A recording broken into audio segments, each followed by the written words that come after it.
শেষ শেষ। কালকে এই একটু পরে মারা যাবো, কালকে এই মুহূর্তে একদিন, পরের দিন 2 দিন, পরের দিন 3 দিন। বিশ্বাস করেন 3 দিন পরে আপনারা যার যার মতো কাজ শুরু করবেন। 4 দিনের দিন আর ইবনে হাবিবের জন্য কিছু একটা করা দরকার। আচ্ছা 7 দিনের দিন ভুলে গেছেন। 1 মাস পরে সবাই সবার মতো।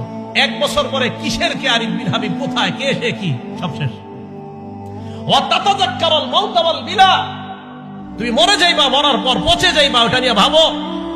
এটাই তো সত্যি কথা। আমি আপনি মারা যাওয়ার পর আমার সন্তানাদি, আমার আত্মীয় স্বজন আমাদেরকে দাফন করে দিবে। দাফন করে দেওয়ার পর একটু বলবে এই সেই, সে ভালো ছিল, সেই ছিল, সেই ছিল। 2 দিন 3 দিন, আস্তে আস্তে সবাই সবার মতো চলবে। আপনার বাড়ি গাড়ি সব রয়ে গেল।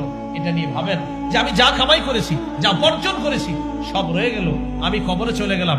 ভাইও আজকে থেকে ভাবেন, আজকে রাতে মাথাটা বালিশে লাগান, একটু সময়ের জন্য ল্যাপটা মুড়ি দেন, কম্বলটা মুড়ি দিয়ে চোখটা খোলেন, দেখবেন আপনি অন্ধকার, কিছু দেখা যায় না।